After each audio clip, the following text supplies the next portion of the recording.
Você já ouviu alguém dizer: Ah, eu sofri um acidente até que fiquei com sequela, mas como voltei a trabalhar, não tenho direito a nada? Pois é, se você já ouviu isso, senta que lá vem desembaraço. E se você nunca ouviu, provavelmente é porque esse assunto ainda não caiu lá no grupo de família. Mas fica tranquilo que vai cair. Porque o auxílio acidente, gente, ele é campeão de confusão, mito e desinformação.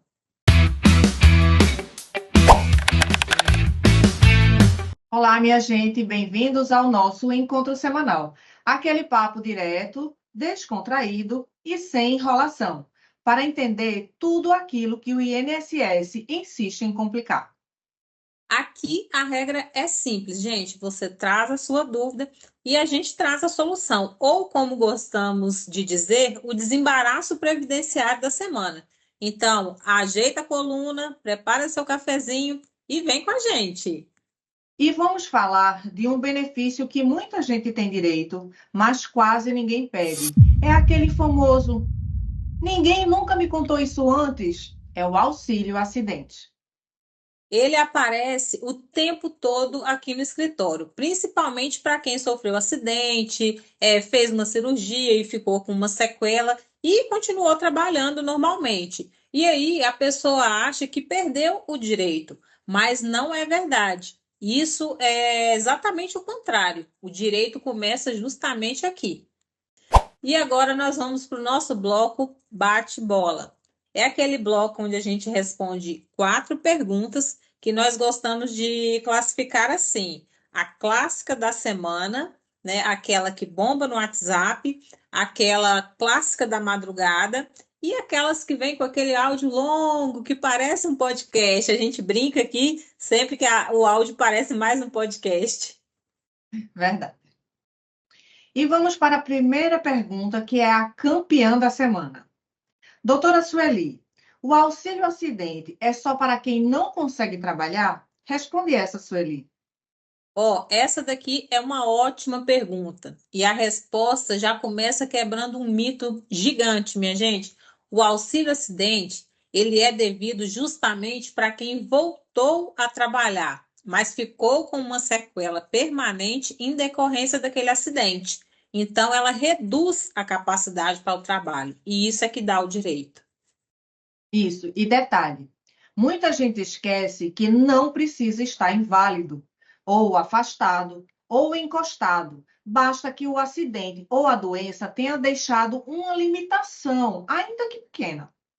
Isso mesmo, gente. É aquele caso clássico, por exemplo, do pedreiro que machuca o braço lá na obra, daquele operador de máquina lá na indústria, que às vezes, em razão de um acidente, ele passa por uma cirurgia e o pós-operatório ele fica com uma dor no braço, perde a força, ou aquela costureira que trabalha anos e anos costurando e de repente ela fica com uma dor crônica no braço e não consegue mais desempenhar aquele trabalho que antes fazia com facilidade, agora faz, mas faz com muita dificuldade. Ou seja, a pessoa trabalha? Trabalha sim, mas nunca vai ser como antes, quando ela tinha a saúde plena dela daquele membro. Sim, e aí o INSS, ele deveria pagar uma indenização mensal por isso. Ele deveria, né? Porque na prática, se a pessoa não pergunta, o INSS finge que não viu. Isso mesmo, nunca vai te contar dos seus direitos. É você que tem que correr atrás. E agora nós vamos para a nossa segunda pergunta do nosso bloco bate-bola, gente. E a pergunta é o seguinte: auxílio acidente. Auxílio acidente é só para quem, para acidente no trabalho, para quem sofreu um acidente no trabalho? Rafa, desvenda esse mistério para a gente. Vamos descomplicar isso aqui agora. Pois é, essa é aquela que dá nó na cabeça. Mas vamos desembaraçando.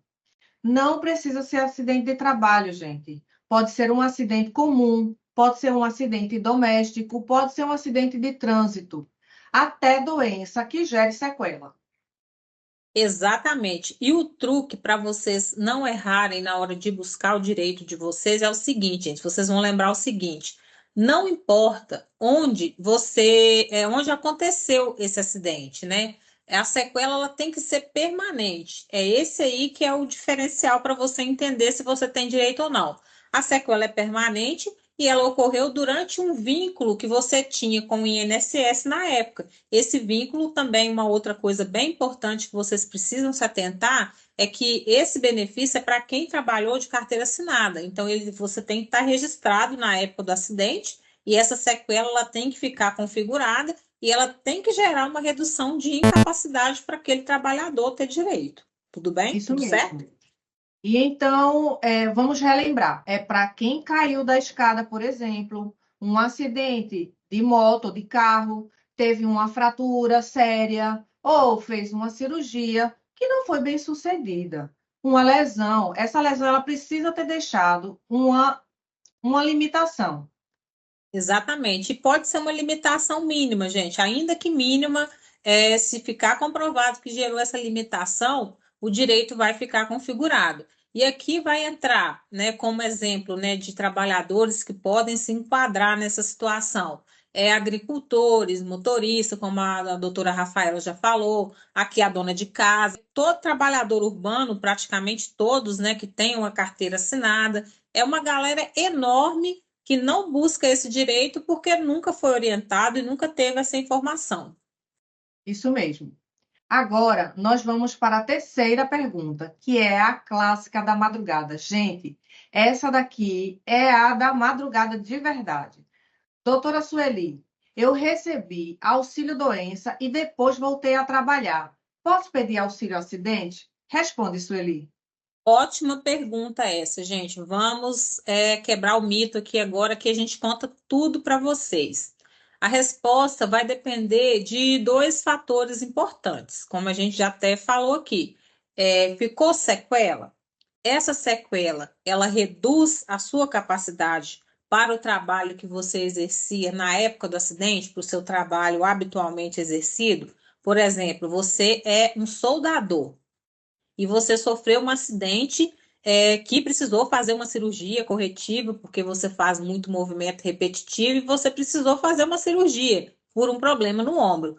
Quando você recuperou dessa cirurgia e você precisou continuar trabalhando nessa função de soldador, por exemplo, você já não tem mais aquela força de antes. Então, isso aí configura a sequela definitiva e permanente, que é onde vai te dar o direito a você estar buscando esse benefício. Pois é. Eu lembrei agora de um cliente que ele chegou e disse, doutora, o médico ele falou que eu fiquei bom, só que ele esqueceu de dizer isso para o meu joelho, tadinho. Vive sentindo dor. Então percebam, alta médica não significa recuperação total. Se ficou uma limitação permanente, o benefício ele pode ser devido desde o dia seguinte ao fim do auxílio-doença. Você tem o auxílio-doença em decorrência daquele acidente, ele cessa. Após a cessação desse auxílio-doença, é que entra o auxílio-acidente. Exatamente. Então, isso assim, é uma informação de extrema importância, gente. O direito ele vai nascer assim que termina o seu auxílio-doença. E aí começa tudo. E o INSS não te conta isso, eles nunca vão te contar, porque não é a intenção deles te pagar, é você que tem que ficar atento e correr atrás desse direito. Isso mesmo.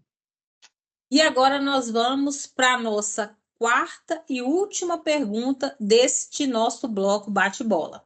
E ela é a seguinte: essa é aquela pergunta clássica, aquela que é o áudio longo, que parece um podcast, como a gente gosta de brincar aqui, não é, Rafaela? Isso mesmo. Então, essa pergunta ela é assim, gente. A que chegou para a gente aqui foi assim: auxílio acidente é aposentadoria? Vou receber para sempre? Quebra esse mito aí para a gente, Rafaela. Explica para nós o que que acontece quando o segurado ele recebe esse direito. A resposta ela é simples e direta. Não é aposentadoria, é uma indenização mensal paga enquanto a pessoa trabalha. Em regra, ele vai até a aposentadoria, com exceção do trabalhador rural, que é o que a gente chama de segurado especial. Exatamente, gente. Esse é um benefício muito importante porque, como a doutora Rafaela explicou, ele se trata de uma indenização. E o que que justifica essa indenização? é justamente pelo trabalhador ele ter tido a capacidade dele reduzida naquele trabalho que ele habitualmente exercia. Então, pensa assim, se você hoje fez várias contribuições para o INSS ao longo da sua carreira, vai ser feito ali, por exemplo, uma média de quanto que você teria para receber, por exemplo, de um outro benefício que a gente chama aqui de incapacidade permanente. E aí, através dessa RMI que vai ser calculada, suponhamos que dê um valor de 5 mil. Você vai receber metade desse valor. A indenização ela equivale a 50% da RMI que você tem na data que você faz o pedido. Então, vamos pensar o seguinte: um trabalhador que tem o direito ao auxílio acidente, e hoje, por exemplo, ele está na casa dos 40 anos, ele vai receber, nessa RMI, nesse exemplo que eu citei, né, de 5 mil, ele receberia 2.500. Então, imagina, esse valor que ele começa a receber com 40 anos até 65 anos, que é a idade, né, que os homens aposentam hoje pela regra permanente após a emenda constitucional 103. Então, pensa, gente, é um dinheiro na mesa que vocês podem estar deixando no INSS, na mesa do INSS, por não exercer esse direito. E aqui a gente sempre está falando aqui para os nossos inscritos, para os nossos clientes, que direito que você não conhece é É dinheiro na dinheiro na mesa mesa do do INSS. INSS. Fiquem atentos. E quase ninguém vai te contar isso. Às vezes, mesmo sendo um valor, não necessariamente vai ser esse valor de 2.500. Isso aqui foi só um exemplo, tá, gente? Não toma esse valor como regra. Cada um tem sua média lá, isso é calculado no momento que você faz o requerimento. Porém, ele pode fazer muita diferença. Imagina, no caso desse exemplo, esse trabalhador aí ganhando 2.500 durante praticamente 15 anos até ele aposentar. Faz uma diferença brutal no orçamento da família. Então, não Com deixem certeza. de correr atrás desse direito. E uma coisa boa é que você não precisa deixar de trabalhar, como no caso no auxílio-doença. E você sabia, Su, que muita gente não pediu esse benefício, mas Sim, sim. pode pedir atrasado, inclusive valores retroativos, dependendo da situação. Ou seja, não é um prêmio de consolação, é uma indenização em decorrência desse acidente, certo? É um direito esquecido. Por isso que é sempre bom você procurar um advogado especialista para ele analisar o seu caso. Isso mesmo, gente. Não deixem de buscar ajuda profissional e especializada, porque é um direito, mas não significa que é fácil de conseguir. Então, se você tiver uma assessoria qualificada, as suas chances vão, né, são exponencialmente maiores. E é isso, gente. Estamos aqui ao final de mais um episódio do nosso TED Talk Desembaraço Previdenciário. E se você chegou até aqui, você já sabe mais do que muita gente que vive sofrendo, né, com desinformação do INSS porque não conhece os seus direitos. Aqui a gente fala tudo, aqui a gente abre o jogo para você. Continua sempre com a gente que você não perde seus direitos. Isso mesmo. Nós desembaraçamos todas essas dúvidas que recorrentemente se tem em nossos escritórios. E lembre, direito que você não conhece é dinheiro na mesa do INSS. Vamos repetir para ninguém esquecer. Direito que você não conhece é É dinheiro na dinheiro na mesa mesa do do INSS. INSS. Isso não pode acontecer. Nos vemos na semana que vem, gente, com mais um episódio do nosso TED Talk Desembaraço Previdenciário. E a gente convida vocês para sempre estar aqui com a gente participando desse bate-papo. Se você tiver alguma dúvida, quiser deixar aqui nos comentários, a sua dúvida pode ser selecionada para um dos nossos episódios. Então, deixe aqui embaixo a sua dúvida, o que você tem dúvida e quer saber sobre previdenciário. Ok, isso mesmo.